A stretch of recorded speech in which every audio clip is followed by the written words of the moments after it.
Assalamualaikum warahmatullahi wabarakatuh. Kembali lagi bersama Bu Emil. Hari ini kita akan belajar tema 6, subtema 1, pembelajaran 4. Nah, untuk materinya terdiri dari 3 muatan pelajaran. Yang pertama yaitu muatan pelajaran Bahasa Indonesia tentang menjelaskan isi teks eksplanasi menggunakan peta pikiran. Yang kedua, muatan pelajaran IPS tentang menyebutkan pengaruh interaksi manusia dengan lingkungan terhadap pembangunan. Dan yang terakhir yaitu PKN tentang menjelaskan makna kewajiban sebagai siswa dan warga negara. Langsung saja kita memasuki ke materi pertama. Menjelaskan isi teks eksplanasi menggunakan peta pikiran.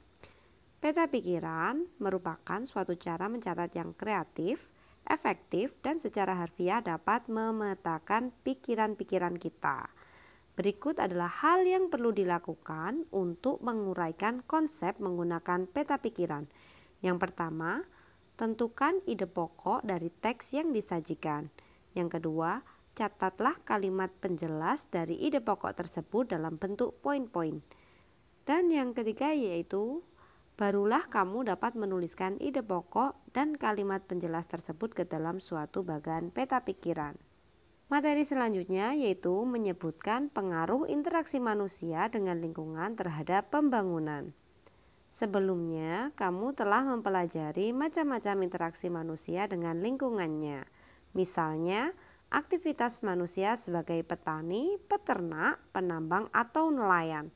Sekarang kita akan membahas mengenai pengaruh dari interaksi manusia tersebut terhadap lingkungan. Dari aktivitas-aktivitas tersebut tentu dapat pengaruh positif. Dari aktivitas-aktivitas tersebut tentu ada pengaruh positif atau pengaruh yang baik dan pengaruh negatif atau pengaruh yang tidak baik. Coba perhatikan gambar berikut. Ini adalah gambar interaksi petani dengan kelapa sawitnya. Buah kelapa sawit yang sudah dipanen kemudian dikirim ke perusahaan minyak goreng. Dampak interaksi manusia dengan lingkungan pada perkebunan kelapa sawit yaitu ada 2, dampak positif atau dampak yang baik dan dampak negatif atau yang tidak baik. Dampak positifnya yaitu meningkatkan lapangan pekerjaan penduduk sekitar, meningkatkan pembangunan daerah seperti dibangunnya akses jalan raya, pendapatan penduduk semakin meningkat dan dibangunnya sarana dan prasarana. Untuk dampak negatifnya yaitu berkurangnya keanekaragaman hayati karena hanya dibudidayakan tanaman kelapa sawit saja. Berkurangnya habitat dan hewan asli penghuni hutan yang dibuka untuk perkebunan. Dan yang terakhir yaitu berkurangnya sumber daya air. Materi selanjutnya yaitu menjelaskan makna kewajiban sebagai siswa dan warga negara. Apa sih kewajiban itu? Kewajiban adalah hal-hal yang harus dilakukan. Jika tidak melaksanakan kewajiban, kita akan mendapatkan peringatan dan sanksi. Misalnya, kita tidak mengerjakan PR. Biasanya akan mendapat peringatan terlebih dahulu dari ibu guru dan dilanjutkan dengan sanksi berupa mengerjakan tugas lainnya. Kewajiban dan hak selalu berdampingan. Artinya, hak akan kita dapatkan setelah kewajiban telah selesai dilakukan. Kita sebaiknya mendahulukan kewajiban sebelum hak. Jika kita melakukan hak dan kewajiban dengan seimbang, akan tercipta kehidupan yang aman, tertib, dan damai. Berikut ini adalah contoh-contoh kewajiban siswa di sekolah dan hak yang akan diperolehnya. Di sini ada kewajiban yang pertama, jika siswa melaksanakan kewajiban membuang sampah ke tempat sampah, maka ia akan memperoleh hak lingkungan sekolah menjadi bersih.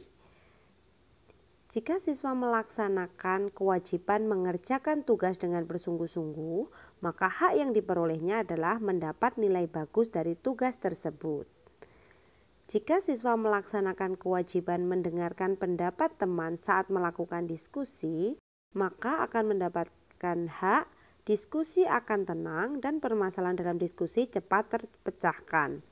Jika siswa melaksanakan piket sesuai dengan jadwal, maka hak yang diperoleh yaitu ruang kelas selalu bersih dan nyaman. Dan yang terakhir, jika siswa melaksanakan kewajiban bertanya kepada bu guru dengan santun, maka hak yang diperoleh yaitu mendapatkan jawaban dari pertanyaan tersebut. Selain sebagai siswa, kita juga memiliki kewajiban sebagai warga negara. Kewajiban sebagai warga negara dapat dilakukan dengan menaati peraturan. Nah, berikut ini adalah kewajiban yang harus dilakukan oleh warga negara. Yang pertama, menaati peraturan lalu lintas. Yang kedua, menjaga kebersihan fasilitas umum. Yang ketiga, mendengar pendapat orang lain saat musyawarah. Yang keempat, membayar pajak dengan tepat waktu. Yang kelima, menghormati pemeluk agama lain yang sedang beribadah. Demikian materi dari Bu Emil, semoga bermanfaat dan wassalamualaikum warahmatullahi wabarakatuh.